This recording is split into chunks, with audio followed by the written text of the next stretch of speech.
The Faro Shuffle is one of the most well-known moves in both cardistry and Magic. And if you don't know, the Faro Shuffle is when you can take the deck cards, split it in two, and intertwine it exactly every other, just like that. And once you're at that point, you can do so many different moves, and today I'm going to be teaching you 5 different moves to do with the Faro Shuffle, plus a bonus. And if you love learning stuff like this, then make sure to subscribe to the channel, and let's get into this video right now.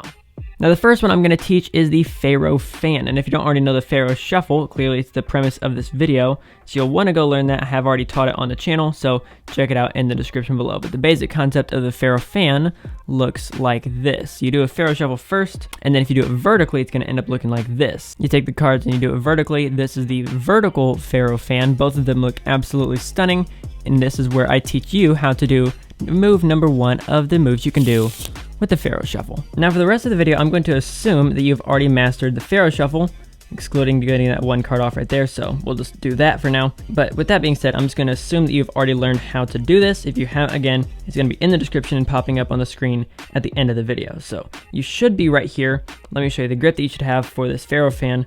Once I've done the Faro Shuffle, my pinky's on the bottom, thumbs on the left side, 3 fingers are on the right. It's like a modified straddle grip.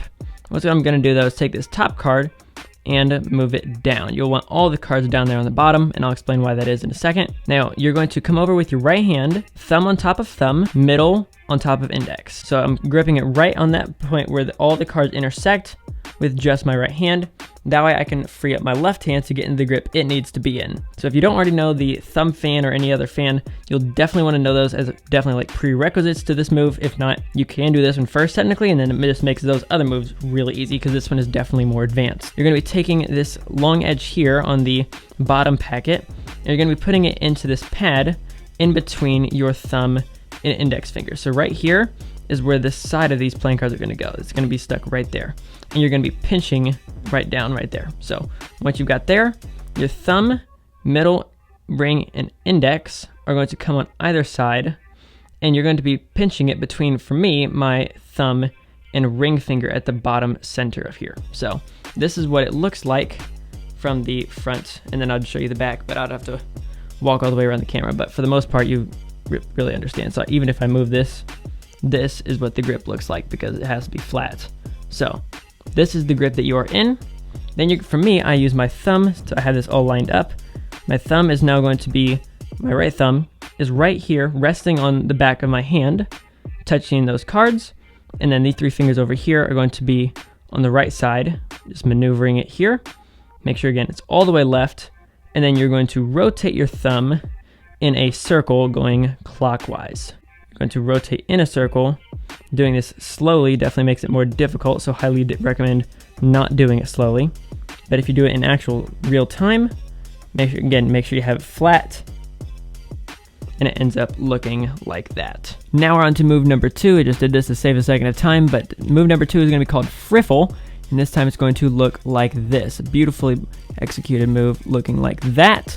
That right there is Friffle, and move number 3 is going to be Cascade, which looks like that if you actually can keep the last card on there, but that is Friffle and Cascade moves number 2 and 3. Of course, they go beautifully into each other. I'll do that one more time so you can check that out. Friffle looks like that, and Cascade like that. So those are Friffle and Cascade. Now let me teach both of those to you. You'll be starting off with the Faro Shuffle. Once you have that down, you're going to want to move both of them to the bottom again. So once you have both of them on the bottom, your left hand grip, once you can tend to be able to adjust that, you can again take your thumb and middle, hold it right at that break.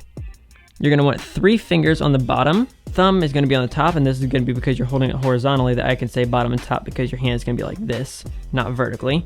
And your index is curled on the front, and you're going to be pushing in with your index and pulling back with your thumb. So your thumb is actually pulling that way, and your index is pushing against the deck. Now, if you do that, you'll actually start riffling down the cards with your thumb. These cards are going to fall, and for me, I like to hit my ring finger. Now, judging the space of should they be here or should it be here, it takes practice figuring out how far away you want it. So once you've got that, start pulling away with your thumb. Make sure you put pressure with these 3 fingers and push in with your index, and then you can start going one at a time all the way through the deck. That will then leave the cards like this, where they're intertwined like a V or a W, I guess, depending on how you're doing, if you're judging from the top or the bottom. But once you're here, they would have all landed like this. So now to be able to go into Cascade, you can do it one of a couple ways. Either you put your index finger on top or on the back. For me, it doesn't really matter, but I'll just do it on top for now. You're then going to move these 3 fingers on your right hand to the top. Index is going to be here. Move your pinky to this bottom edge and thumb to the bottom left.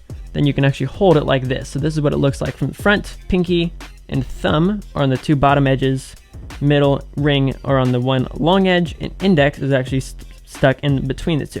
Now, if you remove your index, that's what'll make all the cards fall. In the performance, the way that I did it was when I had it here, I had my ring finger on the end, middle finger on this long edge, and index curled on the back because I didn't want to have to adjust. So normally when I'm doing it, it ends up like this. It is not the actual method of doing it. Again, the way that I do it is the variation. This is the actual way to do it. So I do it like this. The issue is though, the cards will fall immediately. You don't get to choose when they fall because you don't have your index there to remove it. But if we're doing it where your index can remove it, do your Faro shuffle, you got in from Friffle into this, and you're here. Now, once you're here, if you take your index finger and slowly move it away, the cards will slowly start to fall down. Now, with your left hand, you want to make sure they're not all, of course, falling on the ground. So take your pinky and raise it up. So it should almost be like a little stand. Now, your ring finger might come a little bit with it too. That's fine, no problem there. But for the most part, your pinky is going to be the only one out. Your ring finger can come a little bit, but you'll want that as a stand, because what's going to happen is once they've all actually fallen in your hand, you won't want them all to just fall and land on the ground.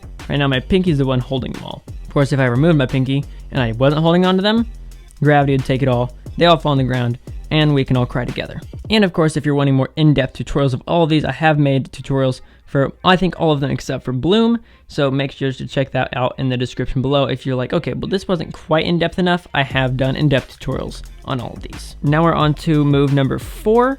This one is called Bloom. So let me show this one to you real quick. You start with the Faro shuffle, and then you actually push it most of the way in, which does feel a little bit weird to where they're actually almost all the way lined up.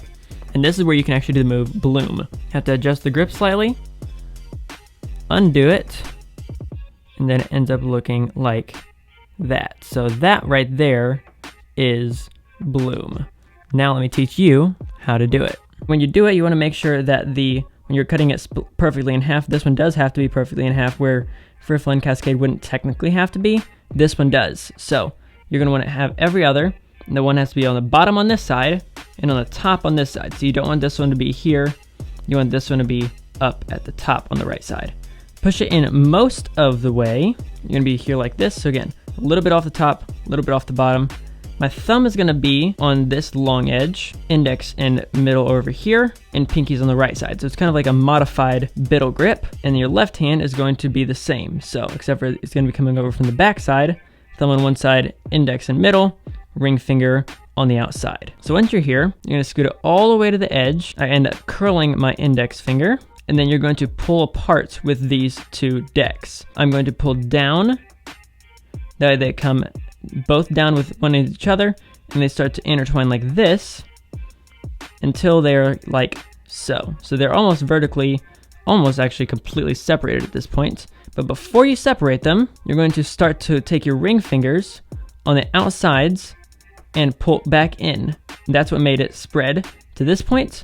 And then once you can get it to spread to that point, because the bottoms have actually all touched, you can start to release a little bit with your thumb and middle, and that will make it spread even more, just like that.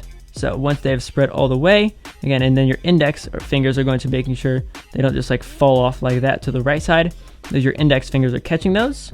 Once you've got it as far as you want to, you can separate them, push together with your index fingers, and set one on top of the other. Now this is definitely a more quick run through of how to do Bloom, and if you want me to make a full in-depth tutorial for that one, make sure to let me know in the description below. I'm gonna run that back. What I meant to say was in the comments below. I don't think you can probably comment in the description. I feel like that'd be probably a pretty difficult task to achieve. Now we are on to number 5, and with number 5, this is sort of a double shuffle. So with this double shuffle, of course, we're going to be starting with the Faro shuffle. You guessed it again. You are so unbelievably smart. I can't hardly believe it. So starting with the Faro shuffle, you're then going to do the bridge, which looks like that, and then you'll actually do it again.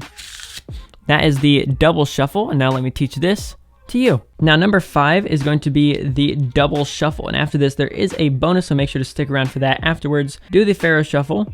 Once you're there, doesn't exactly have to be perfect, because again, this is an actual shuffle. We're not doing cardistry with this one. Instead of grabbing it from the short ends, you're going to grab it from the bottom left corner and then the top right corner. Again, this is all if you're a righty. Bend it up, and when the bridge is together, do you see how those start to shoot out the left? The other ones would have been shooting out the right. Now, this is definitely hard to do slowly, but I'll see if I can do it slowly for you guys, because you guys are just my favorite people in the world. So, slowly would look like this. And that wasn't bad doing it slowly. So, for the most part, slowly is definitely going to be harder, but you'll end up seeing it separate. The ones from the top and the ones from the bottom will go left and right. Once you do that, thumb on the bottom, 3 on top, index is curled. Thumb goes to the left, 3 fingers go to the right. I push down with my index until I can push up with my left thumb, and then you can end up doing the second part of the shuffle. So now in real time, what it's going to look like is this.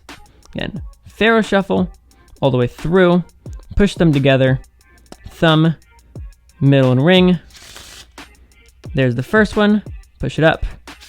There's the second one. There is the double shuffle. And if you want a more in-depth tutorial, again, comment in the comments below, not the description. Now it's time for me to show you how to unshuffle playing cards, which does sound a little bit weird, but let me show you how it works. Now, first of all, you need to know that this deck is in basically new deck order. All this is in a completely standard order all the way through.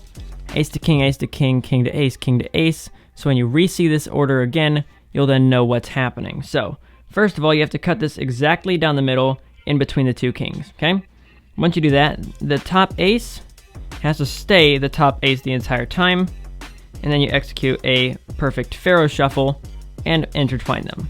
What that does is then that separates them into their 2 different colors, okay? You then cut it between the 2 colors or between 2 aces. You intertwine them again. This is time number 2. And once again, of course, you're going to need to execute a perfect Faro shuffle. Make sure you actually have them lined up instead of doing what I just did. There we go. Now we're getting some. Oh, dang. Had it halfway through. 2/3 way through. There we go. Okay. Now, perfect Faro shuffle. Shuffle them together. That's time number 2. Do it time number 3 should be between the 7s. So there's 4 7s there. Cut it between them. So the 2 should have same color, different suits. Intertwine those again. Now onto Faro shuffle. What, number 3? See if I can do that again. There we go. And now for the 4th time, this will be as mixed up as it's ever going to get. And you have 4 4s there of different colors. So this one should have a different color than this one. There should be 2 of the opposite color as the ace. You want to intertwine them. Now this will be as mixed up as it ever gets. Make sure again that ace stays as the most front card. And as soon as you intertwine them, this is as mixed up as it ever gets. Now we're going to do this a couple more times, but now you're going to start seeing the cards go back into the regular order that we had from the start. So I'm going to cut it in half again. This time between, there should be 9s there and a queen on either side. You should cut it between the 9s, do the Faro shuffle again. And the 9 and the ace should be the same suit. So one more Faro shuffle there. Making sure again, it's exactly every other. If one card is off, you'll have to redo it. So now this time should be between the ace and the 5. And same suit. Instant Faro goes together, and now you're going to start seeing this come together. So now you have 4 of the same suit here, you have 3 of the same suit there, 3 of the same suit there, 3 of the same suit there, right? So it's actually starting to come back together. And again, I've done this with no camera cuts. Now between ace and the 3, which means there's only this one and 1 more remaining. Almost a Faro shuffle there. Goodness gracious, I was doing so well up until this point. You guys made me nervous. Okay, another Faro there. So now you should have only 1 Faro shuffle left between the ace and the 2 should be the 2 the cards that you have on the outsides, making sure the ace stays on the outside, not the 2, which is what I just about did. Twice? 3 times. Goodness, Elijah, get that lined up. Maybe not. I guess we're not lining it up today. Okay. Maybe we need to switch this around. I'm just going to blame the cards because I don't want to do any camera cuts to make sure you guys don't think I'm cheating. Okay. Elijah, if you don't get this pretty soon, I'm going to not let you eat red velvet cake for a week. Okay. I don't want to do any camera cuts. I don't want you guys to think anything's going on. Here we go. Wow, that was oddly ironic timing for that to mess up. like immediately after. Okay. Maybe? Is that off one? Where's that off? It is off, but... Oh, there's 2 cards there. That's why. 1, 2, 3. There we go. So as soon as you push that all together, you'll then see it is back into the regular order that the whole thing started in, which is actually kind of wild. So that right there is the unshuffle of how to unshuffle playing cards. Now the Faro Shuffle is going to work great in many different scenarios, but the card that you use actually does make a big difference, and these playing cards right here work great. Now you will see at the very end of the video where I screwed up a little bit. Again, I was trying to blame the cards, but let's just be real, that was a user error. So these playing cards actually make it quite easy to Faro Shuffle, and if you want to pick them up for yourself, you can check them out right here, and the Faro Shuffle tutorial that I made is right up here. Make sure to subscribe for more content just like this, and I'll catch you guys in the next one. This is CPM, signing off.